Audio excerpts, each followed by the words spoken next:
What's up, everybody? I'm Cindy Goodman, and in today's Daily Fix, why some kinds of spinach can now send emails, how to survive falling through a black hole, and Pacifico and Tony Hawk are giving away a next-gen console. Roll the thing. We're only 2 months into 2021, but between Cyberpunk patches, Snyder Cut picks, and fixes for those Cyberpunk patches, a lot has been going on in the world. Here are a few stories that made us wonder if the real world somehow got a CDPR bug.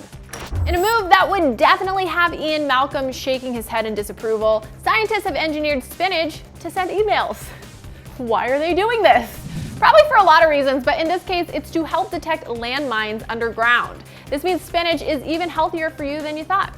Using nanotechnology, MIT engineers have been able to bioengineer plants such as spinach into infrared communication platforms. With sensor detection and wireless relay, these plants can send information to computers and smartphones. Specifically, this spinach uses its roots to detect compounds in groundwater that also show up in landmines. It then sends out signals that get picked up by infrared cameras, which send email alerts to scientists who I really hope have their spam filters turned off. So maybe your garden won't be able to sign up for its own Netflix account anytime soon, but as we all know, life finds a way. The research was actually published in 2016, but is just now making headlines. I'm assuming that's because coronavirus isolation has a lot more people talking to their plants than usual. So a story where the plants talk back is pretty exciting. Now, researchers believe this same nanotech could be pushed even further to detect not just explosive materials in the ground, but also to warn researchers about environmental issues like pollution. I just hope the plants stop at friendly emails and don't go all the happening on us. Albert, shut the windows and the doors! Speaking of the natural world's more terrifying side, remember black holes? Nothing like a world-destroying nightmare gravity sink floating out in space to really put things in perspective. But it turns out that at least theoretically, you could fall through a black hole and survive. The idea is if the center of the black hole is far enough away from its event horizon, a person could pass through it without being killed by the black hole's crushing gravitational pull. Great news, right?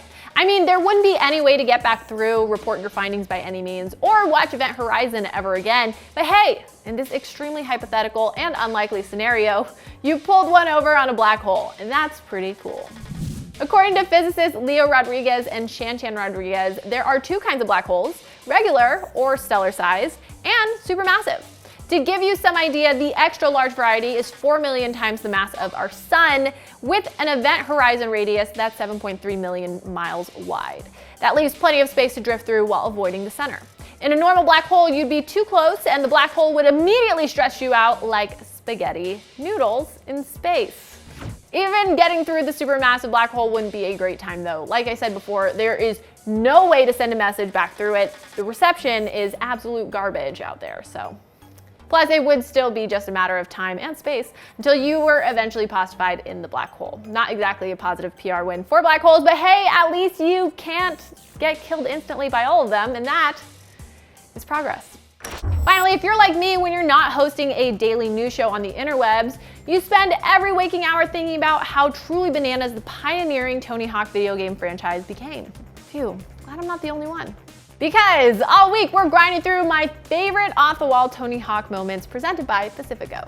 And today, true believers, we have to check out the moment we were able to unlock Spider-Man in Pro Skater 2. How, you say? Well, I'm so glad you asked.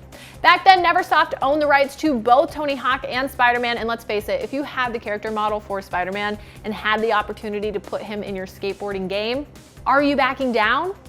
Beat these moves, Andrew Garfield.